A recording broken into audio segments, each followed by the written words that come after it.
Hello everyone. आज के इस वीडियो लेक्चर में हम यूनिट 3 के एक टॉपिक को डिस्कस करेंगे जो कि है ईटियोलॉजी। इसके साथ ही mode of spread and epidemiology and chemical, biological, cultural and silvicultural practices के बारे में देखेंगे जो कि डिजीज़ को कंट्रोल करने में यूज़ की जाती हैं। ये हमारा सिलेबस है फॉरेस्ट्री ऑप्शनल का और इसमें यूनिट 1 एंड यूनिट 2 को हम डिस्कस कर रहे हैं और यहाँ हम यूनिट 3 हमने स्टार्ट कर रखी है एंड इसमें जो येलो कलर से हाईलाइटेड पार्ट है ये सब हम डिस्कस कर चुके हैं। आज हम etiology and mode of spread, epidemiology, इसके साथ ही chemical, biological, cultural and silvicultural practices को डिस्कस करेंगे। स्टार्ट करते हैं। यहाँ पे सबसे पहले हम ईटियोलॉजी की डेफिनेशन से स्टार्ट करेंगे कि ईटियोलॉजी से क्या मीनिंग है। यहाँ पे जो डिज़ीज़ हैं उनके कोज के बारे में स्टडी करना, उनको डिटरमाइन करना कहलाता है aetiology. Aetiology is the determination and study of the cause of disease. अब नेक्स्ट देखेंगे मोड ऑफ स्प्रेड। जो फॉरेस्ट्री डिजीज़ हैं वो यहाँ पे कोज की जाती हैं, उनके स्प्रेड होने का जो मोड है उसके बारे में हम यहाँ देख रहे हैं। इन्फेक्शियस पैथोजन की वजह से जैसे फंजाई एंड बैक्टीरिया एंड इसके अलावा जो क्लाइमेटिक कंडीशन चेंज होती है उनकी वजह से भी इन्फेक्शियस डिजीज़ है उनका स्प्रेड होता है एंड उनके जो कैरियर्स हैं वो स्पेसिफिक टाइम में यहाँ पे स्प्रेड होते हैं एंड इसके साथ ही जो ट्रीज़ हैं उन पे और भी काफ़ी सारे कोजेज़ की वजह से यहाँ पे डिजीज़ होती हैं। इन सब को हमने डिस्कस किया था जब हमने इंजरियस एजेंसीज़ के बारे में जो क्लासिफिकेशन है उनको डिस्कस किया था लेक्चर नंबर 40 में। नेक्स्ट चलते हैं। नेक्स्ट है एपिडेमियोलॉजी। इसमें स्टडी की जाती है और एनालिसिस किया जाता है यहाँ पे distribution, who, when and where. यहाँ पे कंप्लीट स्टडी की जाती है यहाँ पे पैटर्न की and determinants of health and disease condition. इस तरीके से हमने aetiology and mode of spread and epidemiology के बारे में डिस्कस किया है। अब हम देखेंगे कि यहाँ पे कंट्रोल मेजर्स के बारे में। यहाँ पे सबसे पहले है केमिकल कंट्रोल। जो केमिकल्स हैं उनकी हेल्प से यहाँ पे कंट्रोल किया जाता है डिजीज़ को। A variety of chemicals are available that have been designed to control plant disease by inhibiting the growth of और by killing the disease causing pathogens. जिन पैथोजन की वजह से डिजीज़ हो रही है उनको इन केमिकल से यहाँ पे किल कर दिया जाता है। एक ये कंट्रोल मेजर है। यहाँ पे जो केमिकल यूज़ किए जाते हैं जैसे बैक्टीरिया के लिए यूज़ कर रहे हैं तो उन्हें कहते हैं बैक्टीरिसाइड्स एंड फंजाई के लिए कर रहे हैं उन्हें फंजाईसाइड एंड नेमाटोड्स के लिए कर रहे हैं उन्हें नेमाटीसाइड्स कहते हैं। इनको यहाँ पे जो प्लांट के जिस पार्ट में यहाँ पे प्रॉब्लम है वहाँ पे अप्लाई किया जाता है जैसे सीड्स में, फॉलीज में, फ्लावर, फ्रूट एंड सोइल में। ये हमने डिस्कस किया है केमिकल कंट्रोल। नेक्स्ट हम डिस्कस करेंगे बायोलॉजिकल कंट्रोल। सेकंड है बायोलॉजिकल कंट्रोल। बायोलॉजिकल कंट्रोल में क्या होता है कि यहाँ पे पेस्ट और जो यहाँ पे इंसेक्ट्स हैं या जिन भी कोजेज़ की वजह से यहाँ पे डिजीज़ कोज हो रही है उनको कंट्रोल किया जाता है यहाँ पे यूजिंग अदर ऑर्गेनिज़म। यहाँ पे ये रिलाई करता है predation, parasitism and herbivory and natural mechanism पे।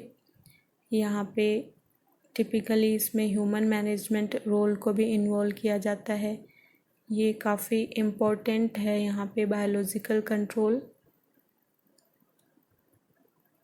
क्योंकि इसमें काफ़ी नेचुरल तरीके से यहाँ पे कंट्रोल मेजरमेंट लिए जाते हैं।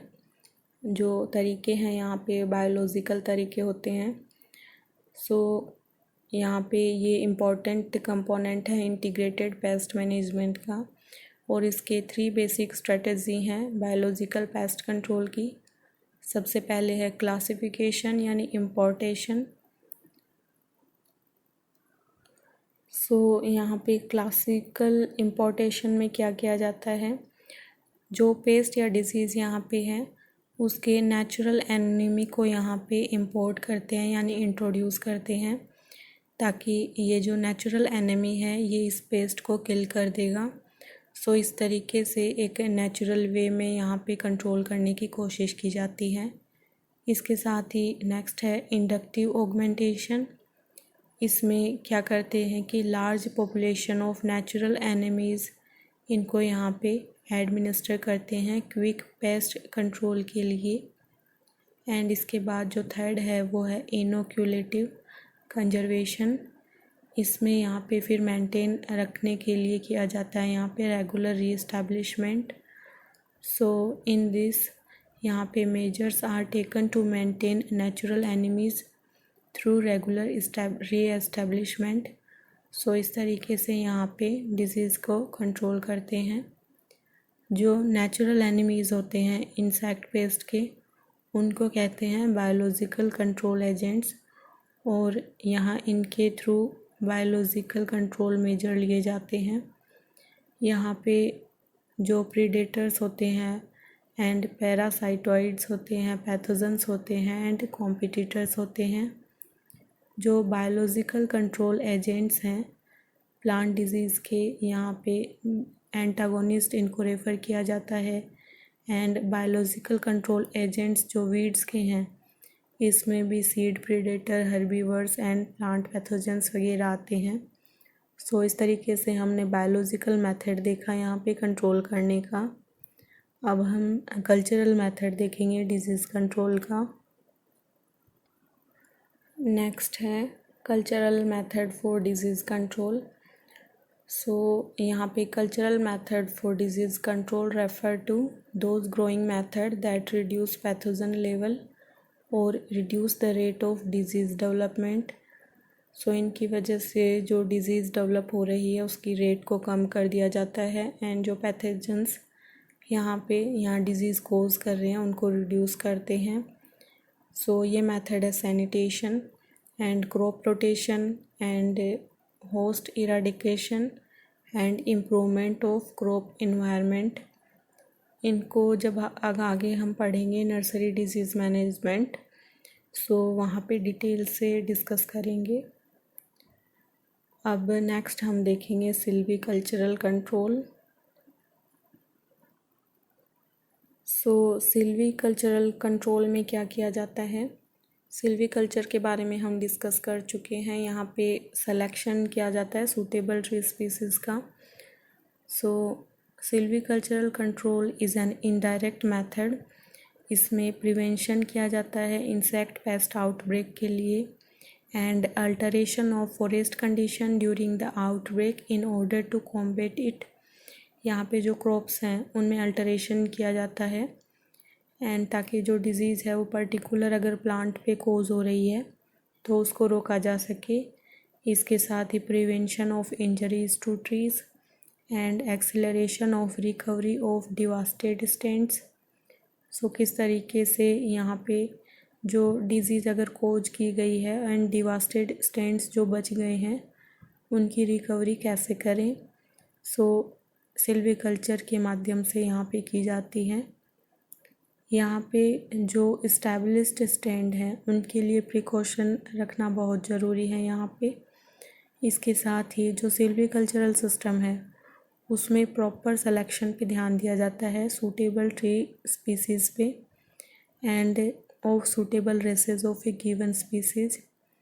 इस तरीके से अगर प्रॉपर सिलेक्शन किया जाएगा सूटेबल ट्री स्पीसीज़ का तो हम काफ़ी हद तक डिजीज़ को कंट्रोल कर सकते हैं। इस चैप्टर में हमने डिस्कस किया है यहाँ पे कंट्रोल मेजर्स, जिसमें biological, cultural, silvicultural and chemical measures को हमने देखा।